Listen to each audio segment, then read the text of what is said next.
আসসালামু আলাইকুম সুপ্রিয় শিক্ষার্থী, welcome back to my channel. সুপ্রিয় শিক্ষার্থী, আজ আমরা একটা ইন্টারেস্টিং টপিকের উপর আলোচনা করব, যেটা আমাদেরকে নতুন নতুন অনেক কিছু শিখতে সাহায্য করবে। যেমন আজকের টপিকসে রয়েছে যে দিনের ইংরেজি ডে হলে দিনের পর দিন ইংরেজি কি, মান্থ মাস হলে মাসের পর মাস ইংরেজি কি, বছর ইয়ার হলে বছরের পর বছর ইংরেজি কি। এমন ইউনিক টেকনিক নিয়ে আজ আমরা আলোচনা করব। ছাত্রছাত্রীরা, লেটস গেট স্টার্টেড। ছাত্রছাত্রীরা, প্রথমে আসি ঘন্টা। ঘন্টার ইংরেজি কি? ঘন্টা ইংরেজি আওয়ার। ঘন্টার ইংরেজি আওয়ার। তাহলে ঘন্টার পর ঘন্টা ইংরেজি কি হবে? ঘন্টার পর ঘন্টা হবে for hours. For hours. Okay, যদি বলি তুমি ঘন্টার পর ঘন্টা বইটি পড়িতেছ, তাহলে ইংরেজিতে কি হবে? ইংরেজিতে হবে you have been reading the book for hours. For hours. এখানে ফর আওয়ার্স বলতে ঘন্টার পর ঘন্টাকে বোঝানো হয়েছে। ওকে, আবার যদি বলি আমি রোমার জন্য ঘন্টার পর ঘন্টা অপেক্ষা করছি, এটার ইংরেজি হবে I have been waiting for Ruma for hours. মানে ফর আওয়ার্স বলতে আমরা ঘন্টার পর ঘন্টাকে বুঝবো। ওকে ছাত্রছাত্রীরা, এবার আসি দিন। দিনের ইংরেজি ডেই। ডে অর্থ দিন। তাহলে দিনের পর দিন for days. For days. For days বলতে আমরা দিনের পর দিনকে বুঝবো। এক্সাম্পল, সে দিনের পর দিন ধরে বইটি লিখছে, এটার ইংরেজি হবে he has been writing the book for days. For days. For days বলতে এখানে দিনের পর দিনকে বোঝায়। ওকে ছাত্রছাত্রীরা, এবার আসি মাস। মাসের ইংরেজি মান্থ। তাহলে মাসের পর মাস ইংরেজি কি? মাসের পর মাস ইংরেজি হবে for months. For months. Okay, for example, আমি মাসের পর মাস ধরে আমার ভাইয়ের জন্য অপেক্ষা করছি, এটার ইংরেজি কি হবে? এটার ইংরেজি হবে I have been waiting for my brother for months. এখানে ফর মান্থস বলতে মাসের পর মাসকে বোঝানো হয়েছে।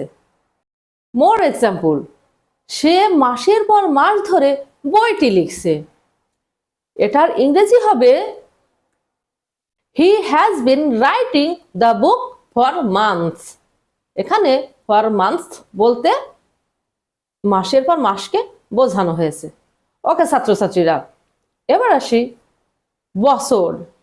প্রথমে আমরা গেলাম ঘন্টা, তারপরে দিন, তারপরে মাস। এবার আসি বছর। বছরের ইংরেজি ইয়ার। তাহলে বছরের পর বছর ইংরেজি কি হবে? বছরের পর বছর ইংরেজি হবে for years. For years. For example, সে বছরের পর বছর ধরে বইটি লিখছে, তাহলে কি হবে? সে একইভাবে he has been writing the book for years. For years.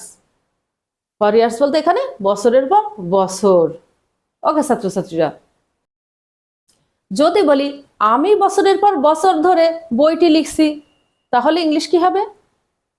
English হবে I have been writing the book for years. Okay ছাত্রছাত্রীরা, ফাইনালি আসি ডিকেট। ডিকেট অর্থ দশক। ডিকেট অর্থ দশক। তাহলে দশকের পর দশক ইংরেজি কি? দশকের পর দশক ইংরেজি হবে ফর ডিকেটস। ফর ডিকেটস। ফর এক্সাম্পল, আমি আমার বন্ধুর জন্য দশকের পর দশক ধরে অপেক্ষা করছি, এটার ইংরেজি কি হবে? এটার ইংরেজি হবে I have been waiting for my friend for decades. For decades. দশকের পর দশক ধরে বন্ধুর জন্য অপেক্ষা করছি। ওকে, মোর এক্সাম্পল।